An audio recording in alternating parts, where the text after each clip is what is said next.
నిర్ణయాన్ని 2025 ఫిబ్రవరి 4 నాటికి నివేదికగా చట్టంగా తెలంగాణ ప్రజలకు ఇచ్చిన మాటను నిలుపుకున్నటువంటి కాంగ్రెస్ పార్టీ గౌరవ ముఖ్యమంత్రి రేవంత్ రెడ్డి గారు, ఉప ముఖ్యమంత్రి బట్టి విక్రమార్క గారు, పిసిసి అధ్యక్షులు మహేష్ కుమార్ గౌడ్ గారు, sub committee chairman Uttam Reddy గారు, సహచర మొత్తం కేబినెట్ మంత్రులు, నాయకత్వం, శాసనసభ స్పీకర్, శాసన మండలి అధ్యక్షులతో సహా ప్రతి ఒక్కరి సహకారంతో ఈ యొక్క కార్యక్రమం జరిగింది చట్ట రూపంలో.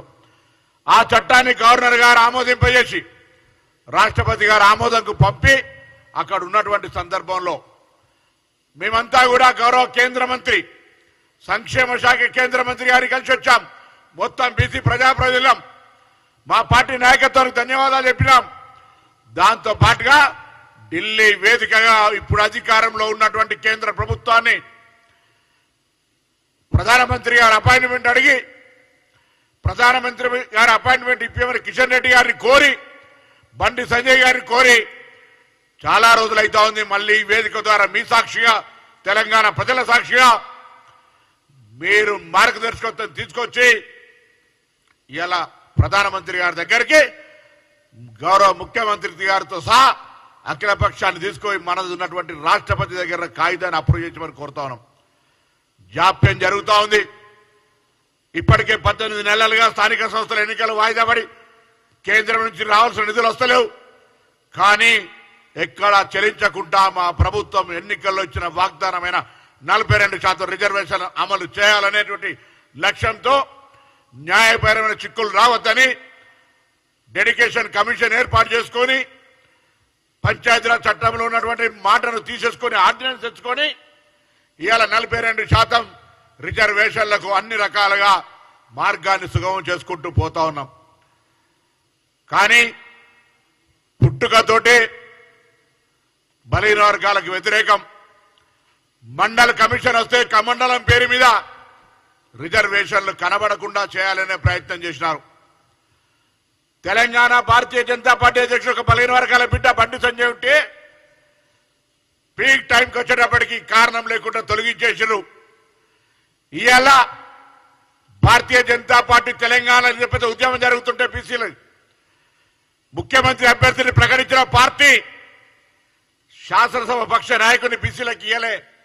పాయల్ శంకర్ లాంటి సమర్థవంతమైనటువంటి బీజేపీ నాయకుడు ఉన్నా ఇవాళ మళ్ళీ అర్హత కలిగినటువంటి 4 పార్లమెంటు సభ్యులు అరవింద్ గారు, బండి సంజయ్ గారు, ఈటల రాజేందర్ గారు, ఆర్ కృష్ణయ్య గారితో సహా రాజాసింగ్ గారు ఇవాళ బలహీన వర్గాల బిడ్డ పార్టీ నిర్ణయం మీద గొంతెత్తితే ఆయన రాజీనామా కూడా పార్టీ నుంచి ఆమోదింపజేసినటువంటి పార్టీ.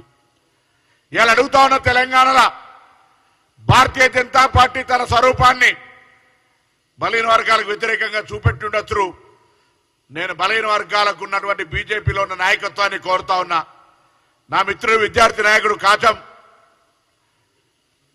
వెంకటేశ్వర యాదవ్ కావచ్చు, లేదా భారతీయ జనతా పార్టీలో ఉన్నటువంటి పార్లమెంటు సభ్యులు కావచ్చు, లేదా మేము విద్యార్థి దశలో ఆనాడు మండల్ కమిషన్, మురళీధర్రావు కమిషన్ కొట్లాడినాడు మాకు నాయకత్వం వహించినటువంటి ఆర్ కృష్ణయ్య గారు కావచ్చు, ఇంతకుముందు చెప్పినట్టుగా 40 సంవత్సరాల నుంచి జగన్నాథరావు గారు, కేశవరావు గారు, వెంకటస్వామి గారు, బాలగౌడ్ గారు, మాణిక్రావు గారు, ఇట్లా అనేక మంది తపనయ్యేల వాళ్ళంతా కీర్తిశేషులై ఉండొచ్చు.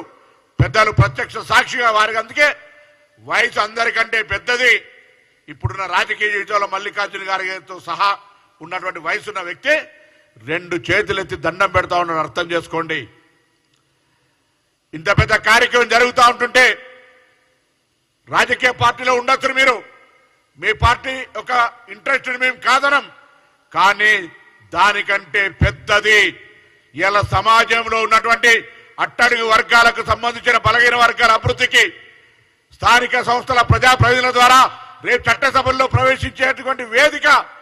ఆ స్థానిక సంస్థల్లో నోటి కాడి కూడును చెడగొట్టద్దేమని మీ పార్టీల మీరే ఒక రెబల్ థ్రెటన్ గా మారాలి తప్ప ప్రభుత్వ నిర్ణయానికి ఎక్కడ కూడా విమర్శించేటువంటి పరిస్థితి రావద్దని కోరుతా ఉన్నా.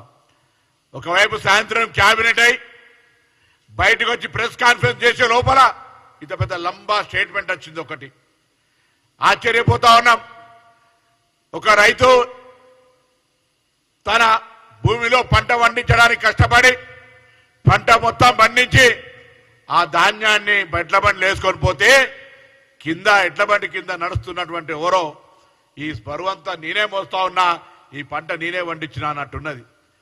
కామారెడ్డి డిక్లరేషన్ ఇచ్చి మొదలుకొంటే కాంగ్రెస్ పార్టీ